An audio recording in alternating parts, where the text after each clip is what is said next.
Rich dad poor dad. దీన్ని Robert T Kiyosaki రాశారు. ఇది ఒక మంచి పుస్తకం. బెస్ట్ అత్యుత్తమ వ్యక్తిగత ఆర్థిక గ్రంథం సెల్లార్. పేదలు మధ్యతరగతి తల్లిదండ్రులు నేర్పించనిది ధనికులు డబ్బు గురించి తమ పిల్లలకి నేర్పించేదేమిటి? పేదవాళ్ళు నేర్పించండి ధనికులు వాళ్ళ పిల్లలకి ఏం నేర్పిస్తారు అనేది ఈ బుక్లో రాయబడిందన్నమాట. Telugu translation of the international best seller rich dad poor dad. అంటే కొన్ని మంచి బుక్స్ ఉంటాయన్నమాట. అందులో ఇదొకటి. చాలామందికి పరిచయం అయి ఉంటుంది ఈ రిచ్ డాడ్ పూర్ డాడ్ అనేది. చాలా మంచి పుస్తకం. ఎన్నో కాపీలు అమ్ముడుపోయాయి. చాలా కాపీలు అమ్ముడుపోయిన బుక్కులలో ఇదొక బుక్ అన్నమాట. అయితే ఈ బుక్ గురించి కొంతమంది ఈ విధంగా చెప్తున్నారు. అయితే కొంతమందికి చదవాలని ఉంటుంది కానీ వాళ్ళకి బుక్ అందుబాటులో ఉండకపోవచ్చు, వాళ్ళకి చదవడానికి సమయం ఉండకపోవచ్చు. అయితే ఈ బుక్ గురించి ఎవరెవరు ఏ విధంగా చెప్పారనేది చూద్దాం ఒకసారి. జిగ్లర్ ప్రపంచ ప్రఖ్యాతిగాంచిన రచయిత, లెక్చరర్. ఆయన ఏం చెప్తున్నారంటే, మీరు గొప్ప ధనవంతులై అందరికన్నా ఎత్తులో ఉండాలనుకుంటే మీరు రిచ్ డాడ్ పూర్ డాడ్ తప్పక చదవాలి. దీనివల్ల మీకు మార్కెట్ని గురించి, డబ్బుని గురించి వ్యవహారిక జ్ఞానం పెరుగుతుంది. ఆ విధంగా ఆర్థిక భవిష్యత్తులో మీరు బాగుపడతారు అని మనకు చెప్తున్నారన్నమాట. ఇంకొకరు మార్క్ విక్టర్ హేన్సెన్, రచయిత, న్యూయార్క్ టైమ్స్. ఆయన ఏం చెప్తున్నారంటే, వ్యక్తిగతంగా ధనం సంపాదించి ఆ ధనాన్ని నిలబెట్టుకోవటం గురించిన రహస్యాలు, తెలివితేటలు కావాలనుకుంటే ఈ పుస్తకం చదవండి. తప్పనిసరి అనుకుంటే మీ పిల్లలకి దీన్ని చదవటానికి ఇవ్వండి అని చెప్తున్నారు. ఇంకొకరు హోనాలులు మ్యాగజైన్, హోనాలులు మ్యాగజైన్ వారు ఈ విధంగా చెప్తున్నారు ఈ బుక్ గురించి. రిచ్ డాడ్ పూర్ డాడ్ మామూలుగా డబ్బు గురించి మీరు చదివే లాంటి పుస్తకం కాదు. రిచ్ డాడ్ పూర్ డాడ్ చదవడానికి సులభమైన శైలిలో ఉంటుంది. ఇందులో కీలకమైన సందేహాలున్నాయి. ధనవంతులు కావాలనుకుంటే ఏకాగ్రత, ధైర్యము ఉండాలంటాడు రచయిత. ఇవి చాలా సులభంగా పాటించగల సలహాలు. Sue Brown, president Tenant Check of America. ఆయన ఇలా చెప్తున్నారు, నేను చిన్న పిల్లవాడుగా ఉన్నప్పుడే ఈ పుస్తకం చదివుంటే బాగుండేదని అనుకుంటాను. అసలు నా తల్లిదండ్రులు దీన్ని చదివుంటే ఇంకా బాగుండేదేమో. మీ పిల్లలందరికీ ఒక్కొక్క కాపీ కొని ఇవ్వదగిన పుస్తకం ఇది. కొన్ని కాపీలు అదనంగా కొని ఉంచుకుంటే 8-9 ఏళ్ళు రాగానే మీ మనవలకి కూడా బహూకరించవచ్చును అని ఇలా చెప్తున్నారు ఆయన. డాక్టర్ ఎడ్ కోనెన్, ఆర్థిక శాస్త్రంలో లెక్చరర్, RMIT విశ్వవిద్యాలయం, మెల్బోర్న్. అతను ఈ విధంగా చెప్తున్నాడు, రిచ్ డాడ్ పూర్ డాడ్ త్వరగా ధనవంతులెలా అవగలమో చెప్పదు. మీరు మీ ఆర్థిక వ్యవహారాల బాధ్యత ఎలా వహించాలో, డబ్బు మీద అధికారాన్ని సాధించి మీ ఆస్తిపాస్తుల్ని ఎలా మెరుగుపరుచుకోవాలో చెబుతుంది. మీలోని ఆర్థిక ప్రతిభని చైతన్యవంతం చేయాలనుకుంటే దీన్ని చదవండి అని ఇలా చెప్తున్నారు. ఇంకా Larry Sun Clark, Diamond Key Homes. అతను ఇలా చెప్తున్నారు, అమెరికాలోని అతివేగంగా పెరుగుతున్న భవన నిర్మాత ఇస్క్ మ్యాగజైన్. అతను ఇలా చెప్తున్నాడు, నేను ఈ పుస్తకాన్ని 20 ఏళ్ల క్రితం చదివి ఉండాల్సిందని అనుకుంటున్నాను. ఇంకా USA టుడే వారు ఈ విధంగా చెప్తున్నారు, భవిష్యత్తులో ధనవంతులు అవ్వాలనుకుంటున్న వారందరూ రిచ్ డాడ్ పూర్ డాడ్తో మొదలు పెట్టాలి.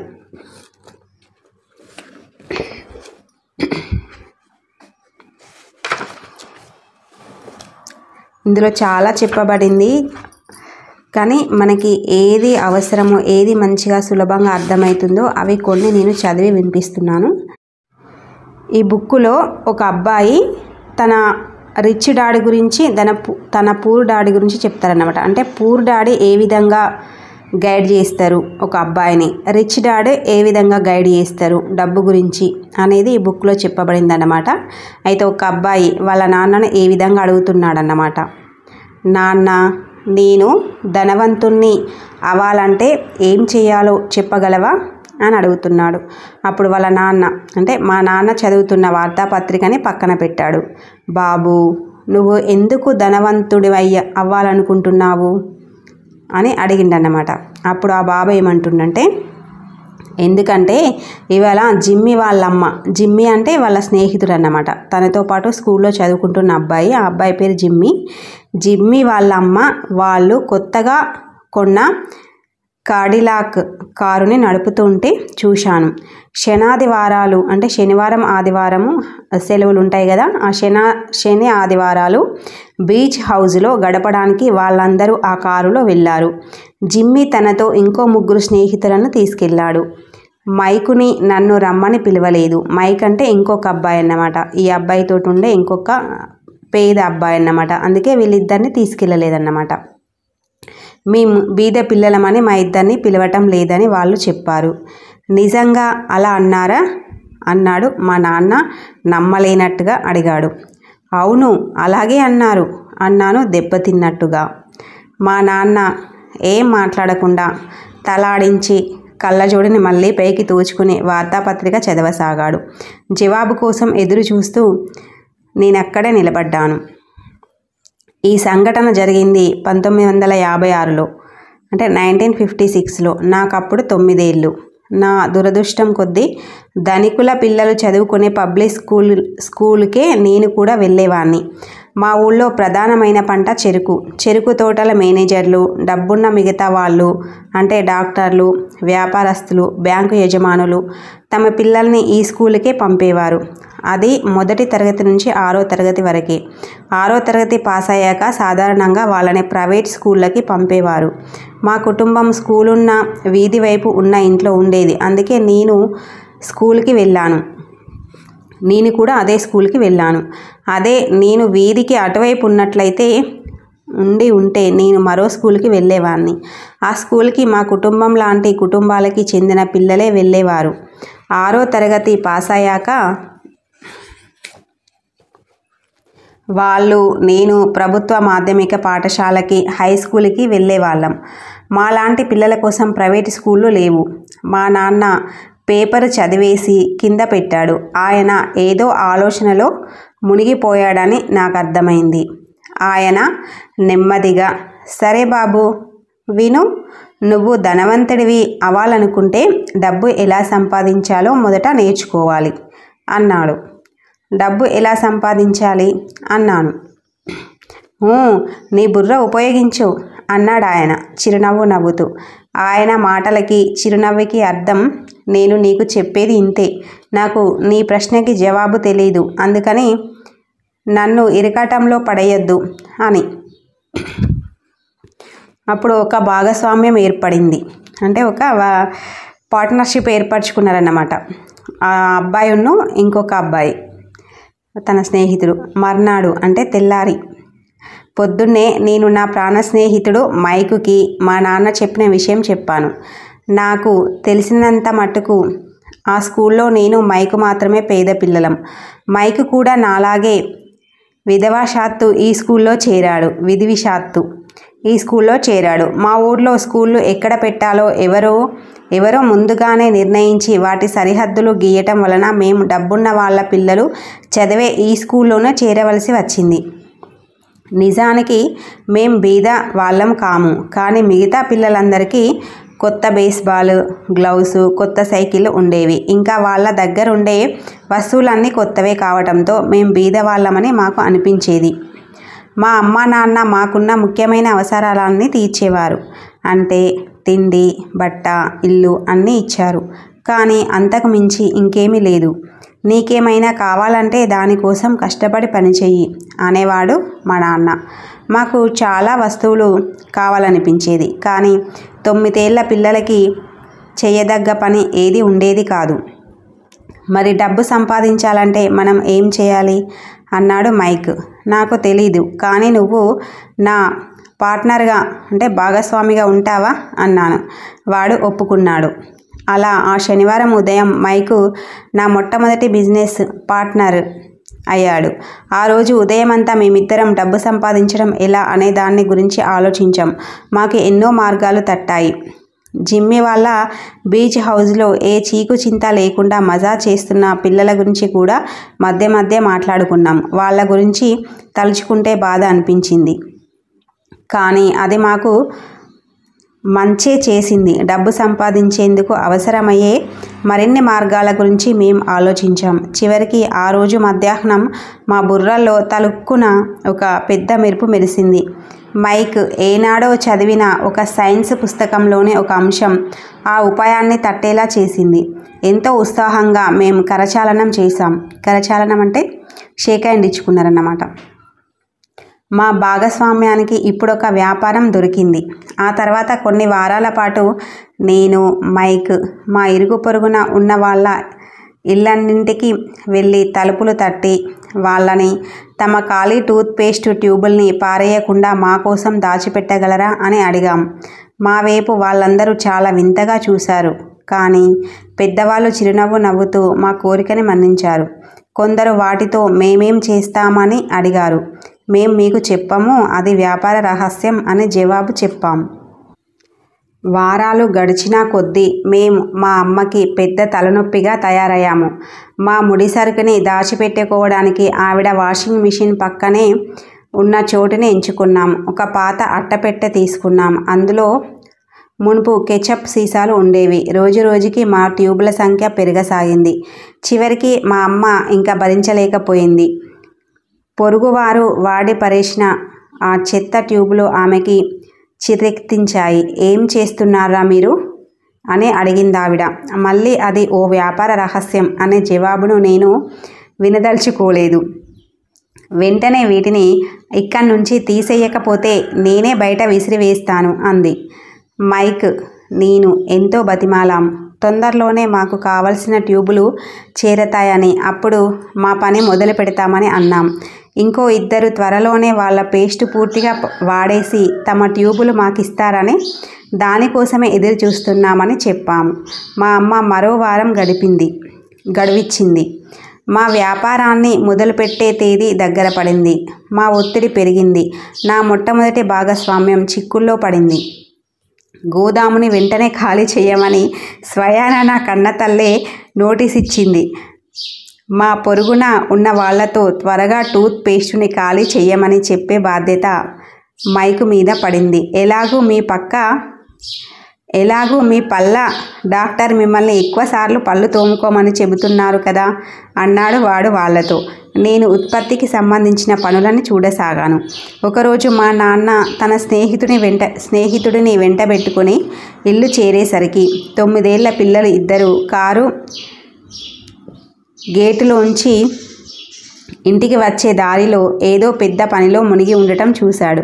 అంతటా మెత్తని తెల్లని పొడి పరుచుకుంది.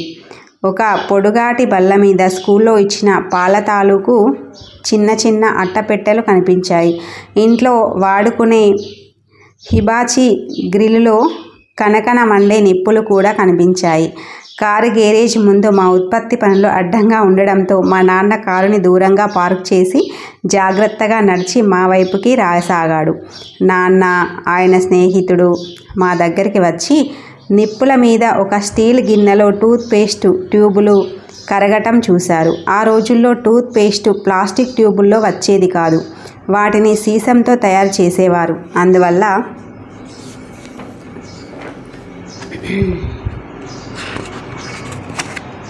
ఒకసారి పెయింట్ ఖాళీ అయిపోయినాక ఆ ట్యూబుల్ని స్టీలు గిన్నెలో వేసి అవి పూర్తిగా కరిగిపోయి ద్రవంగా మారేదాకా నిప్పుల మీద ఉంచాం.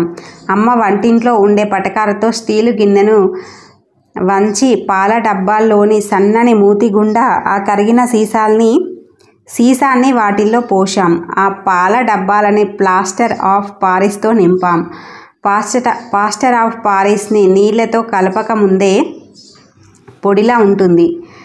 అదే కిందంతా పడింది. తొందరపాటు వల్ల నేను ఆ సంచిని తన్నేశాను.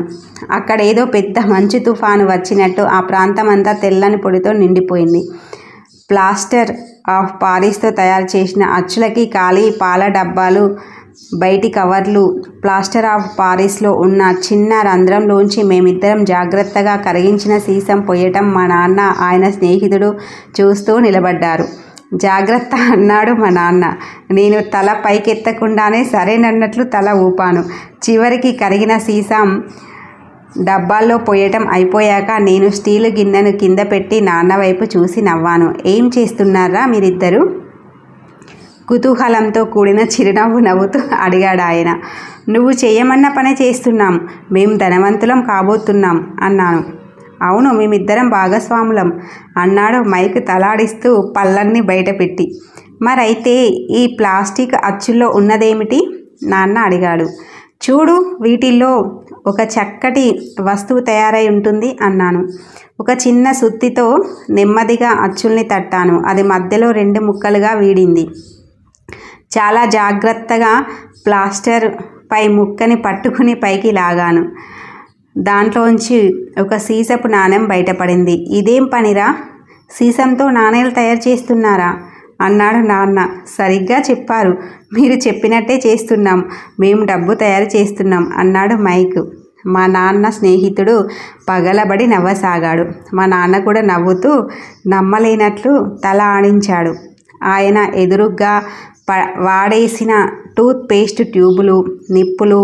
2 9 ఏళ్ల కుర్రాళ్ళు ఉన్నారు. వాళ్ళ ఒంటి నిండా తెల్లటి పొడి, ముఖం నిండా నవ్వులు. ఆయన మమ్మల్ని మా పని వదిలేసి మెట్ల మీద తన పక్కన కూర్చోమని పిలిచాడు. చిరునవ్వు నవ్వుతూ చాలా మెత్తగా నకిలీ డబ్బు గురించి వివరంగా చెప్పాడు. మా కలలన్నీ కుప్పకూలాయి. అంటే ఇది తప్పుడు పనా? మైకు వణికే గొంతుతో అడిగాడు. వాళ్ళ మానాన వాళ్ళని వదిలేయండి. వాళ్ళకి సహజంగా ఉన్న నేర్పుని వాళ్ళు పెంపొందించుకుంటారు అన్నాడు నాన్న స్నేహితుడు. మా నాన్న ఆయన కేసి తీవ్రంగా చూశాడు. అవును, ఇది చట్ట వ్యతిరేకమైన పనే. కానీ మీరిద్దరూ చాలా సృజనాత్మకత ఉన్నవాళ్ళు, సొంతంగా ఆలోచించగలిగిన సామర్థ్యం ఉన్నవాళ్ళు. మీరు దాన్ని ఉపయోగించుకోండి. మిమ్మల్ని చూస్తే నాకు ఎంతో గర్వంగా ఉంది అన్నాడు నాన్న మృదువుగా. ఎంతో నిరాశతో నేను, మైకు ఇక 20 నిమిషాల పాటు మౌనంగా కూర్చొని ఉండిపోయాం. ఆ తర్వాత మేం అక్కడ పరిచిన వస్తువులన్నిటినీ తీసి ఆ చోటుని శుభ్రం చేయసాగాం. మొదటి రోజే మా వ్యాపారం పడుకుంది. అక్కడ పడిన పొడిని ఊడుస్తూ నేను మైకుతో, జిమ్మీ, వాడి స్నేహితులు చెప్పింది నిజమేరా? మనం పీదవాళ్ళం అన్నాను. మా నాన్న వెళ్ళబోతుండగా నేను అలా అన్నాను. ఆయన వెనక్కి తిరిగాడు. ఒరే పిల్లలు, మీరు చేతులెత్తేస్తేనే మీరు బీదవాళ్ళ కింద జమ కట్టబడతారు. అన్నిటికన్నా ముఖ్యమైన సంగతి ఏమిటంటే మీరు ఒక ప్రయత్నాన్ని మొదలుపెట్టారు. చాలామంది డబ్బు సంపాదించడం గురించి మాట్లాడటం, కలలు కనటం మాత్రమే చేస్తారు. మీరు ఏదో ఒకటి చేసి చూపించారు. మిమ్మల్ని ఇద్దరినీ చూస్తుంటే నాకు చాలా గర్వంగా ఉంది. మళ్ళీ ఇంకోసారి చెబుతున్నాను, మీ ప్రయత్నాన్ని ఆపద్దు. ఇంకేవైనా మార్గాలు వెతకండి. మైక్, నేను మౌనంగా నిలుచుండిపోయాం. ఆయన మాటలు మాకు చక్కగా ఉన్నాయనిపించింది. కానీ ఏం చేయాలో మటుకు తెలియలేదు. మరైతే నువ్వు ధనవంతుడివి కాలేకపోయావేం నాన్న అన్నాను. నేను స్కూల్లో టీచర్గా పనిచేయాలని నిర్ణయించుకున్నాను. స్కూలు టీచర్లకి అసలు ధనవంతులు అవ్వాలన్న ఆలోచనే ఉండదు. మాకు పాఠాలు చెప్పటం మాత్రమే ఇష్టం. నీకు సాయం చేయాలనే ఉంది. కానీ నాకు నిజంగానే డబ్బు సంపాదించడం చేత కాదు. మైక్, నేను మళ్ళీ ఆ చోటుని శుభ్రం చేయటం మొదలుపెట్టాం. మీ బాధ నాకు అర్థమవుతుంది. మీరిద్దరూ డబ్బు సంపాదించడం ఎలాగో నేర్చుకోదలుచుకుంటే నన్ను అడక్కండి. మైక్, మీ నాన్నతో మాట్లాడి చూడు అన్నాడు వాళ్ళ నాన్న. మా నాన్నతోనా అన్నాడు మైకు మొహం చిట్లిచ్చి. అవును, మీ నాన్నతోనే అన్నాడు మా నాన్న నవ్వుతూ. ఆ తర్వాత మీ నాన్నకి నాకు ఒకే బ్యాంకులో అకౌంట్ ఉంది. ఆ బ్యాంకు మేనేజర్ మీ నాన్నకి ఎంత పొగిడినా తనివి తీరదు. ఆయన్ని ఆకాశానికి ఎత్తేస్తాడు. డబ్బు సంపాదించడంలో మీ నాన్నకు అద్భుతమైన తెలివితేటలున్నాయని అంటూ ఉంటాడు అన్నాడు.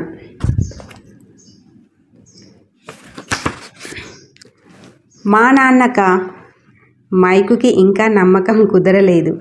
అయితే స్కూల్లోని మిగతా ధనవంతుల పిల్లల్లాగా మా దగ్గర కూడా మంచి కారు, మంచి ఇల్లు లేవేం అన్నాడు మైక్. మంచి కారు, మంచి ఇల్లు ఉన్నంత మాత్రాన వారంతా ధనవంతులని అర్థం కాదు. డబ్బు సంపాదించడం అటువంటి వాళ్ళకి తెలుసని అనలేం. జిమ్మి వాళ్ళ నాన్న చెరుకు సేద్యం చేస్తాడు. ఆయనకి నాకు పెద్ద తేడా లేదు. ఆయన ఒక కంపెనీలో పనిచేస్తాడు. నేను ప్రభుత్వ ఉద్యోగిని. ఆయన కంపెనీ ఆయనకి కారిస్తుంది. ఆయన పనిచేసే షుగర్ కంపెనీ చిక్కుల్లో ఉంది.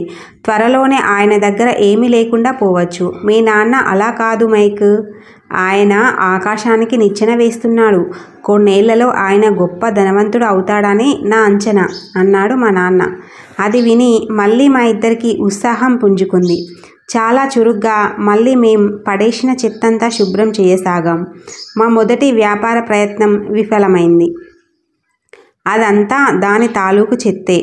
శుభ్రం చేస్తూనే మేమిద్దరం మైక్ వాళ్ళ నాన్నని ఎక్కడ ఎప్పుడు కలుసుకోవాలో ఆలోచించాం. అసలు సమస్య ఏమిటంటే ఆయన రాత్రి బాగా పొద్దుపోయే వరకు పనిచేసి గానే ఇంటికి రాడు. ఆయన బోలెడన్ని గోదాములకి, భవనాలను నిర్మించే ఒక కంపెనీకి, వరుస కొట్లకి, 3 రెస్టారెంట్లకి అధిపతి.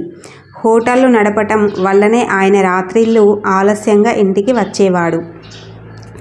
మేం శుభ్రం చేయటం అయ్యాక మైక్ బస్సు పట్టుకొని ఇంటికి వెళ్ళిపోయాడు. మైక్ ఆ రోజు రాత్రి వాళ్ళ నాన్నతో మాట్లాడతానని, డబ్బు సంపాదించడం ఎలాగో ఆయన్ని కనుక్కుంటానని అన్నాడు. ఎంత రాత్రి అయినా నాకు ఫోన్ చేసి వాళ్ళ నాన్న ఏమన్నాడో చెబుతానని కూడా మాటిచ్చాడు. మా ఫోన్ రాత్రి 8:30కి మోగింది. సరే వచ్చే శనివారం అని నేను ఫోన్ పెట్టేశాను. మైక్ వాళ్ళ నాన్న మాతో మాట్లాడడానికి అంగీకరించాడు. శనివారం ఉదయం 7:30కి నేను పేదవాళ్ళుండే పేటకి వెళ్ళే బస్సు ఎక్కాను. పాఠాలు మొదలుపెట్టాం. నేను నీకు గంటకి 10 సెంట్లు ఇస్తాను అన్నాడంట వాళ్ళ నాన్న, మైక్ వాళ్ళ నాన్న. 1956లో చెల్లించే జీతాల ప్రమాణం తీసుకున్నా కూడా 10 సెంట్లకే చాలా తక్కువే. మైకేల్, నేను ఆ రోజు ఉదయం 8 గంటలకి వాళ్ళ నాన్నని కలిశాం. ఆయన అప్పటికే పని ప్రారంభించి గంట సేపటికి పైనే అయింది. నేను అక్కడికి వెళ్ళేసరికి కన్స్ట్రక్షన్ సూపర్వైజర్ అప్పుడే తన బండిలో బయటికి వెళ్తున్నాడు. నేను పరిశుభ్రంగా ఉన్న వాళ్ళ చిన్న ఇంట్లోకి నడిచాను. తలుపు దగ్గరే నాకు మైక్ ఎదురుపడ్డాడు. మా నాన్న ఫోన్లో ఎవరితోనో మాట్లాడుతున్నాడు. మనల్ని వెనుక వైపు వరండాలో కూర్చోమన్నాడు అన్నాడు మైక్ తలుపు తెరుస్తూ. ఆ పాతకాలం నాటి ఇంట్లోకి నేను అడుగు పెట్టేసరికి చెక్క నేల కిర్రుమని చప్పుడు చేసింది. గడప దాటగానే ఒక చౌకబారు అంటే తక్కువ రేటు ఉన్నదన్నమాట. చౌకబారు అంటే తక్కువ విలువ కలిగింది. కాళ్ళు తుడుచుకునే పీచు కనిపించింది. ఆ పీచు కూడా ఇన్నేళ్లుగా ఎందరో నడిచిన ఆ నేల మీది మరకలు, మచ్చలు కనిపించకుండా వేశారు. అది శుభ్రంగా ఉన్నా దాన్ని మార్చాల్సిన అవసరం ఉందని నాకు అనిపించింది. ఇరుగ్గా ఉన్న లివింగ్ రూమ్లోకి అడుగు పెట్టగానే నాకు ఊపిరాడలేదు. ఆ గది నిండా బూజు పట్టిన పాత ఫర్నిచర్ వాసన. ఆ ఫర్నిచర్ ఏ మ్యూజియంలోనో ఉండదగ్గదని అనుకున్నాను. ఆ గదిలోని సోఫాలో 2 స్త్రీలు కూర్చొని ఉన్నారు. ఇద్దరు వయసులో మా అమ్మ కన్నా కొద్దిగా పెద్దవారై ఉంటారు. వాళ్ళకి ఎదురుగా ఒక అతను పనివాడి దుస్తులు వేసుకుని కూర్చున్నాడు. తనకు కాకి ప్యాంటు, కాకి షర్టు వేసుకున్నాడు. అతని బట్టలు శుభ్రంగా ఇస్త్రీ చేసి ఉన్నప్పటికీ గంజి పెట్టినవి కావు. అతను మా నాన్న కన్నా 10 ఏళ్ళు పెద్ద ఉండొచ్చు. అంటే 45 ఏళ్ళు ఉంటాయేమో. నేను మైక్ గదిలోంచి వెళ్తుంటే వాళ్ళు మమ్మల్ని చూసి చిరునవ్వు నవ్వారు. నేను సిగ్గుపడుతూ చిరునవ్వు నవ్వాను. మేము వంటింట్లోంచి ఇంటి పెరటి వైపున వరండాలోకి వెళ్ళాం. వాళ్ళెవరు అన్నాను. ఓ వాళ్ళు మా నాన్న దగ్గర పనిచేస్తారు. అక్కడున్నతను మా నాన్న గోదాముల్ని చూసుకుంటాడు. ఆ ఆడవాళ్ళిద్దరూ హోటల్ నడుపుతారు. ఇంట్లోకి వస్తూ బయట నువ్వు చూసిన ఆయన ఇక్కడి నుంచి 50 మైళ్ళ పొడవునా రోడ్డుని వేసే పనిని పర్యవేక్షిస్తున్నాడు. ఇంకో సూపర్వైజర్ నువ్వు రాకముందే వెళ్ళిపోయాడు. ఆయన ఇళ్ల నిర్మాణ కార్యక్రమాన్ని చూస్తున్నాడు. ఈ పనులు ఎప్పుడూ సాగుతూనే ఉంటాయా? ఎప్పుడూ కాదు గాని తరచూ జరుగుతుంటాయి. నా పక్కనే కుర్చీ జరిపి కూర్చుంటూ మైక్ నవ్వుతూ అన్నాడు. మనిద్దరికీ డబ్బు సంపాదించడం ఎలాగో నేర్పుతావా అని నేను మా నాన్నని అడిగాను అన్నాడు మైక్. అలాగా, మరి దానికి ఆయనేమన్నాడు? నేను నా కుతూహలాన్ని బయటికి చూపించకుండా అడిగాను. ముందు ఆయన నాకేసి వింతగా చూశాడు. ఆ తర్వాత ఆయన మనకొక ఆఫర్ ఇస్తానన్నాడు. ఓ అన్నాను. నా కుర్చీని ముందుకు వెనక్కి ఊపుతూ తర్వాత కుర్చీని వెనక్కి వాల్చి గోడ కానించి కూర్చున్నాను.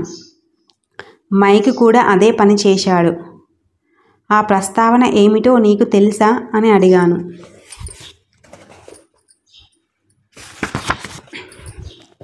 తెలీదు, కానీ ఇంకాసేపట్లో తెలుసుకుంటాం కదా. హఠాత్తుగా మైక్ వాళ్ళ నాన్న శిథిలావస్థలో ఉన్న తలుపు తెరుచుకుని వరండాలోకి వచ్చాడు. మైక్, నేను గబుక్కున లేచి నిలబడ్డాం. అది గౌరవంతో కాదు, ఆయన అలా హఠాత్తుగా వచ్చేసరికి మేం ఉలిక్కిపడ్డాం. ఏం అబ్బాయిలు రెడీయా? మా పక్కనే కూర్చునేందుకు కుర్చీ లాక్కుంటూ అడిగాడు ఆయన. మేము గోడ కానించిన కుర్చీలు సరిగ్గా నేల మీదికి దించి తలలు ఆడించాం. మైక్ వాళ్ళ నాన్న ఆజానుబాహువు, 6 అడుగుల భారీ మనిషి. 200 పౌండ్ల బరువు ఉంటాడు. 200 పౌండ్ల బరువు ఉంటాడో? మా నాన్న ఈయన కన్నా పొడుగు, కానీ బరువు ఇంచుమించు ఈయనంతే ఉంటాడు. ఈయన కన్నా 5 ఏళ్ళు పెద్ద మా నాన్న. వాళ్ళిద్దరికీ పోలికలున్నాయనిపించింది నాకు. ఇద్దరూ ఒకే జాతికి చెందినవారు కాకపోయినప్పటికీ బహుశా వాళ్ళిద్దరిలో ఉన్న శక్తి ఒకటే అయి ఉంటుంది.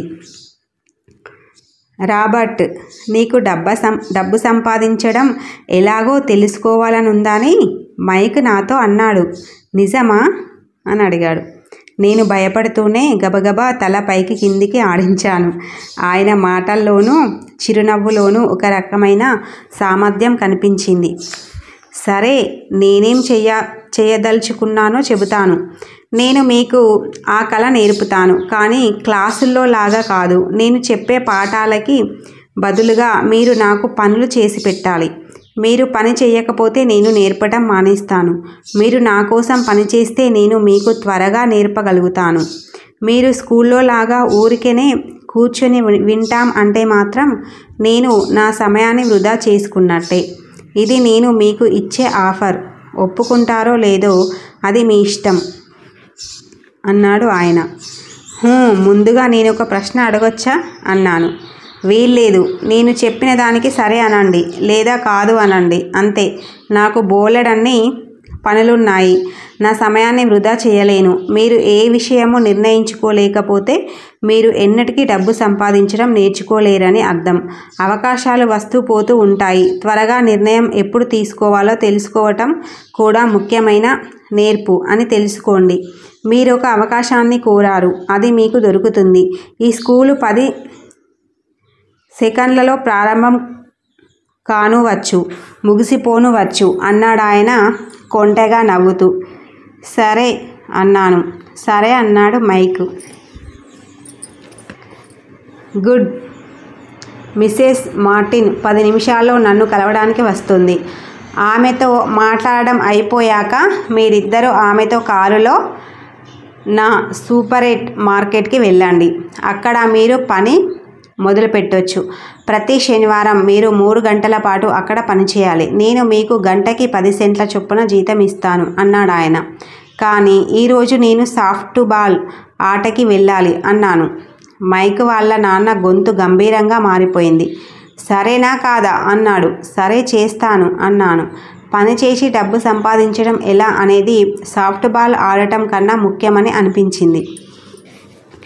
30 సెంట్లు సంపాదించాక ఏం చేశాడో అన్నది ఇప్పుడు దీని ముందు ఉంటుంది ఇక స్టోరీ. ఇక 30 సెంట్లు సంపాదించేదాకా వీళ్ళు పనిచేస్తారు. తర్వాత ఏమంటారో చూడాలి. ఒక అందమైన శనివారం ఉదయం 9 గంటలకి నేను మైక్ మిసెస్ మార్టిన్ ఆధ్వర్యంలో పనిచేయసాగాం. ఆమె చాలా నెమ్మదస్తురాలు, ఎంతో ఓర్పు గలది. మా ఇద్దరిని చూస్తే పెరిగి పెద్దవాళ్ళై ఎక్కడో దూరంగా ఉన్న తన 2 కొడుకులు గుర్తొస్తున్నారని ఎప్పుడూ అంటూ ఉండేది. చాలా దయాగుణం కలదైనప్పటికీ కష్టపడి పనిచేయడం ఆవిడ పద్ధతి.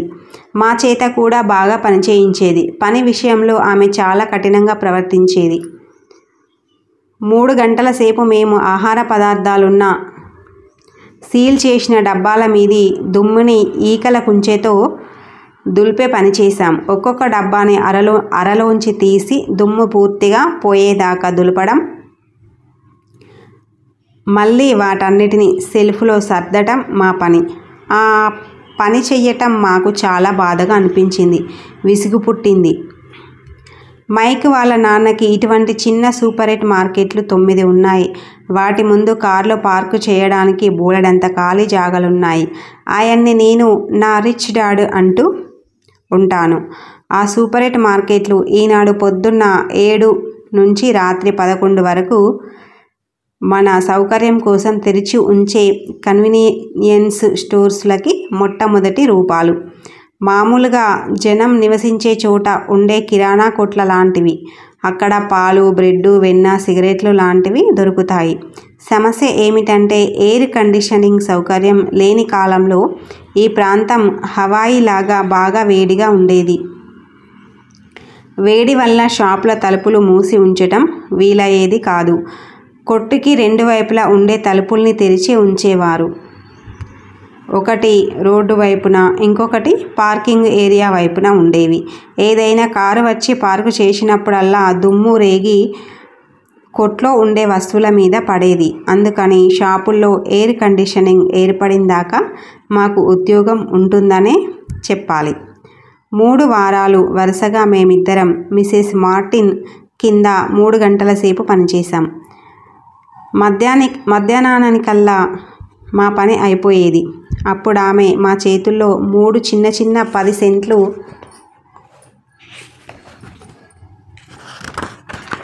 ఉంచేది. 1950లలో 9 ఏళ్లకి 30 సెంట్లు సంపాదించడం మాకు గొప్ప ఉత్సాహాన్ని ఇవ్వలేదు. ఆ రోజుల్లో కామిక్ పుస్తకాలు ఒక్కొక్కటి 10 సెంట్లుండేవి. అందుకని నేను నా డబ్బుతో తరచూ అవి కొనుక్కొని ఇంటికెళ్ళేవాణ్ణి. 4వ వారంలో బుధవారానికల్లా నేను పని మానేయటానికి సిద్ధమయ్యాను. మైక్ వాళ్ళ నాన్న దగ్గర డబ్బెలా సంపాదించాలో నేర్చుకుందామనే నేను పని చేయడానికి ఒప్పుకున్నాను. కానీ గంటకు 10 సెంట్లు సంపాదించడం కోసం నేను బానిసలా బతుకుతున్నానని అనిపించింది. పైగా ఆ మొదటి శనివారం తర్వాత మళ్ళీ నాకు మైక్ వాళ్ళ నాన్న కనిపించనే లేదు. మధ్యాహ్నం లంచ్ టైంలో నేను పని మానేస్తున్నాను అని మైక్తో చెప్పాను. స్కూల్లో దొరికే భోజనం ఘోరంగా ఉంటుంది. స్కూల్ బోరు కొడుతుంది. ఇక నాకు శనివారాల కోసం ఎదురుచూడటం అనేది కూడా ఇప్పుడు లేకుండా పోయింది. కానీ ఆ 30 సెంట్లు నన్ను ప్రలోభ పెట్టడం వల్ల ఆ పని ఒప్పుకున్నాను. ఈసారి మైక్ నవ్వాడు. ఎందుకు నవ్వుతున్నావు అన్నాను కోపంగాను నిస్సహాయంగాను. మా నాన్న ఇలా జరుగుతుందని అన్నాడు. నువ్వు పని మానేయాలనుకున్న క్షణాన ఆయన్ని కలవమని నీతో చెప్పమన్నాడు. ఏమిటి అన్నాను కోపం పట్టలేక. అంటే నేను ఈ పనితో విసిగిపోయేదాకా ఆయన వేచి చూస్తున్నాడన్నమాట అని కోపంగా అన్నాను నేను. అలాగే అనుకో, మా నాన్న అదో రకం. మీ నాన్న స్కూల్లో పాఠాలు నేర్పే విధంగా నేర్పడు. మీ అమ్మ నాన్న పెద్ద పెద్ద ఉపన్యాసాలు ఇస్తారు. మా నాన్న మౌనంగా పనిచేస్తాడు. అట్టే మాట్లాడడు. శనివారం దాకా కాస్త ఆగు, నువ్వు సిద్ధంగా ఉన్నావని ఆయనకి నేను చెబుతాను అన్నాడు మైక్. అంటే ఇంతకాలం నాతో నాటకాలు ఆడారా? అది కాదులే, కానీ ఇది అని చెప్పలేను. అయినా కావచ్చు, శనివారం నాన్నే నీకు వివరంగా అన్నీ చెబుతారులే అన్నాడు మైక్. శనివారం లైన్లో వేచి ఉన్నాను. నేను ఆయనకి ఎదురుపడి మాట్లాడటానికి సిద్ధంగా ఉన్నాను. మా అసలు నాన్న కూడా ఆయన మీద కోపం వచ్చింది, మా నాన్న కూడా అతనికి కోపం వచ్చింది అంటున్నాడు. మైక్ వాళ్ళ నాన్న చిన్నపిల్లల చేత పని చేయించుకొని బాలకార్మికుల చట్టాన్ని ఉల్లంఘిస్తున్నాడని, ఆ విషయం ఏదో దర్యాప్తు చేయాలని మా అసలు నాన్న అనుకున్నాడు. నేను పూర్ డాడ్ అని పిలిచే చదువుకున్న మా నాన్న అన్నమాట. నాకు రావాల్సిన డబ్బుని దబాయించి మరీ అడగమని చెప్పాడు. కనీసం గంటకి 25 సెంట్లు ఇవ్వాలని అన్నాడు. అలా నా జీతం పెంచినట్టయితే వెంటనే పని మానేయమని మా పూర్ డాడ్ నాతో చెప్పాడు. ఎలాగూ నీకా విధవ ఉద్యోగం అవసరం లేదు అన్నాడు మా పూర్ డాడు దురుసుగా. శనివారం ఉదయం 8 గంటలకి నేను మళ్ళీ శిథిలావస్థలో ఉన్న మైక్ ఇంటి తలుపు తీసుకుని లోపలికి వెళ్ళాను. నేను లోపలికి వెళ్ళగానే అక్కడున్న సోఫాలో కూర్చొని నీ వంతు వచ్చేదాకా ఆగు అన్నాడు మైక్ వాళ్ళ నాన్న. పడక గది పక్కనే ఉన్న తన చిన్న ఆఫీస్ గదిలోకి వెళ్ళిపోయాడు. నేను గదంతా కలయజూశాను. మైకు ఎక్కడా కనబడలేదు. నేను 4 వారాల క్రితం చూసిన ఆ స్త్రీలిద్దరూ పక్కన జాగ్రత్తగా కూర్చున్నారు. ఏదో ఇబ్బంది అనిపించింది. వాళ్ళు నన్ను చూసి నవ్వి సోఫాలో జరిగి నాకు చోటిచ్చారు. 3/4 గంట గడిచింది. నాకు కోపం తన్నుకొస్తుంది. ఆ ఇద్దరు స్త్రీలు ఆయన్ని కలిసి వెళ్ళి అరగంట అవుతుంది. ఒక పెద్ద మనిషి 20 నిమిషాలు లోపలుండి వెళ్ళిపోయాడు. ఇంట్లో ఇంకెవరూ లేరు. బయట చక్కగా ఎండ కాస్తుంది. వాతావరణం ఎంతో ఆహ్లాదకరంగా ఉంది. కానీ నేను మాత్రం ఈ పాత వాసన కొట్టే చీకటి లివింగ్ రూమ్లో కూర్చుని పిల్లల్ని అన్యాయంగా వాడుకునే ఒక చవకబారు మనిషితో మాట్లాడడం కోసం వేచి ఉన్నాను. ఆయన ఆఫీస్లో అటు ఇటు తిరుగుతూ చేసే చప్పుళ్ళు నాకు వినిపిస్తూనే ఉన్నాయి. ఫోనులో మాట్లాడడం కూడా తెలుస్తుంది. ఆయన నా గురించి పట్టించుకోవటం లేదు. నాకు అక్కడి నుంచి లేచి వెళ్ళిపోవాలనిపించింది. కానీ ఎందుకో తెలీదు, వెళ్ళలేదు.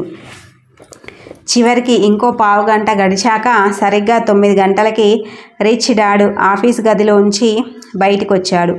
నోటితో ఏమీ అనలేదు, కానీ చేత్తో సైగ చేసి తన ఆఫీస్ గదిలోకి పిలిచాడు. ఆ గది చాలా మురికిగా ఉంది. నీకు జీతం పెంచకపోయినట్టయితే పని మానేస్తానన్నావని విన్నాను. తన ఆఫీసు కుర్చీలో అటు ఇటు కదులుతూ రిచ్ డాడ్ నాతో అన్నాడు. మరి మీరు ముందు నాకు ఇచ్చిన మాట నిలబెట్టుకోవటం లేదు అన్నాను గబుక్కున. అలా అంటున్నప్పుడు నా కళ్ళలోకి నీళ్ళొచ్చాయి. 9 ఏళ్ల పిల్లవాడికి ఒక పెద్ద మనిషితో వాదించడం ఎంతైనా భయంగానే ఉంటుంది కదా. మీకోసం పనిచేస్తే నాకు కావాల్సింది నేర్పుతానన్నారు. మరి నేను మీరు చెప్పిన పని చేశాను. కష్టపడి పనిచేశాను. నా బేస్బాల్ గేమ్స్ అన్నిటినీ మీ దగ్గర పనిచేయటానికని వదులుకున్నాను. తర్వాత చూస్తే మీరు మీ మాట నిలబెట్టుకోలేదు. మీకు నాకేమీ చెప్పలేదు. ఊళ్ళో అందరూ అనుకున్నట్టే మీరు చాలా పెద్ద దగాకోరు. మీరు స్వార్థపరులు, లోబి. డబ్బంతా మీకే కావాలి. మీ కింద పనిచేసే వారికి గురించి మీరు పట్టించుకోరు. నన్ను ఇంతసేపు వేచి ఉంచారు. నా మీద కాస్తంత గౌరవం కూడా లేదు మీకు. నేను చిన్నపిల్లవాడినే కనుక నా పట్ల ఇంకా సజావుగా ప్రవర్తించడం మీ కనీస ధర్మం అని ఇవన్నీ ఆయన్ను అనేశాను. నా మనసులో ఉన్న మాటలన్నీ అనేశాను. అప్పుడు రిచ్ డాడ్ తన కుర్చీలో వెనక్కి వాలాడు. చేతులు గడ్డం కింద పెట్టుకున్నాడు.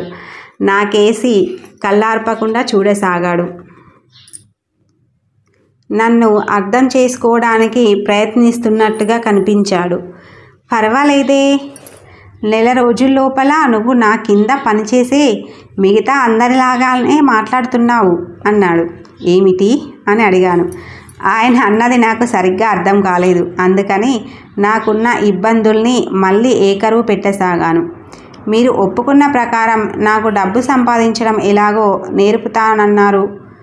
నేర్పుతారు అని అనుకున్నాను నేను. కానీ మీరు నన్ను హింసించాలని చూస్తున్నారా? ఎంత క్రూరత్వం!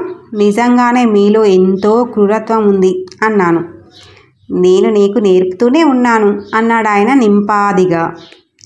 ఏం నేర్పారు మీరు? ఏమీ లేదే అన్నాను కోపంగా.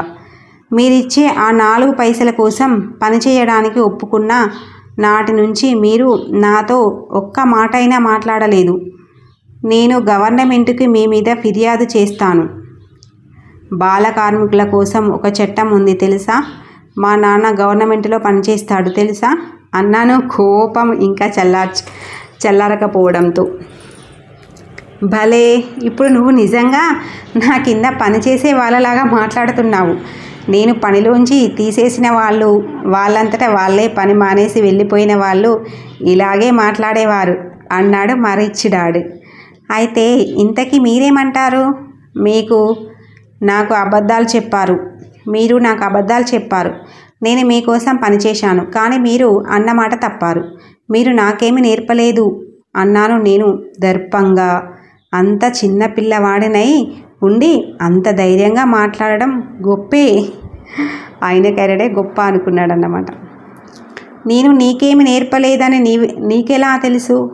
ఆయన ఇంకా శాంతంగానే అడిగాడు. మరి మీరు నాతో మాట్లాడనే లేదుగా. నేను 3 వారాలు పనిచేశాను, కానీ మీరు నాకేమీ నేర్పలేదు అన్నాను బుంగమూతి పెడుతూ. నేర్పటం అంటే మాట్లాడటము, ఉపన్యాసాలు ఇవ్వటము అని నువ్వు అనుకుంటున్నావు అని రిచ్ డాడ్ అడిగాడు. అవును, మరి అంతేగా అన్నాను నేను. స్కూల్లో నీలాగే నేర్పుతారు, కానీ జీవితం అలా నేర్పదు. నా ఉద్దేశంలో జీవితం అందరికన్నా మంచి టీచర్. జీవితం నీతో దాదాపు ఎప్పుడూ మాట్లాడదు. అది నిన్ను అటు ఇటు తోస్తూ ఉంటుంది. అది తోసినప్పుడల్లా నిద్రలే, నేను నీకొక విషయాన్ని నేర్పాలి అంటున్నట్టే లెక్క అన్నాడు ఆయన నవ్వుతూ. ఈయన ఏమంటున్నాడు? నన్ను నేనే ప్రశ్నించుకున్నాను. జీవితం నన్ను అటు ఇటు తొయ్యడం, అది నాతో మాట్లాడటం అంటాడేమిటి? ఇప్పుడిక నేనే ఉద్యోగం మానేయాల్సిందే అని నిర్ణయించుకున్నాను. నేను మాట్లాడుతున్నది ఒక పిచ్చివాడితో అని అనుకున్నాను.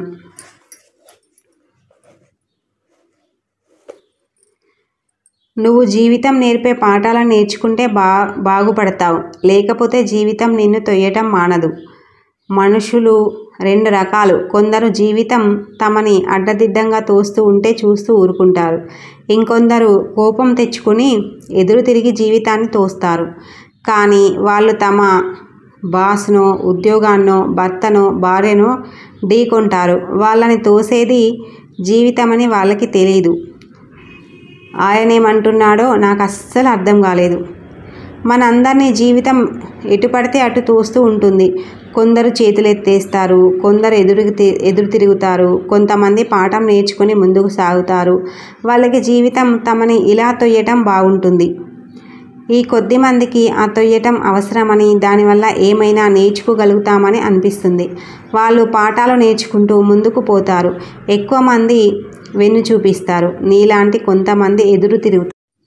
ఈ బుక్లో చాలా మంచి విషయాలు చెప్పబడ్డాయి. ఇంకా ముందు చాలా వినిపిస్తాను. మా ఛానల్ని ఫాలో కాండి. మీకు నచ్చితే లైక్ చేయండి. మీరు లైక్ చేయడం వల్ల ఇలాంటి వీడియోస్ ఇంకా ముందుకు వెళ్తాయి. Thank you so much.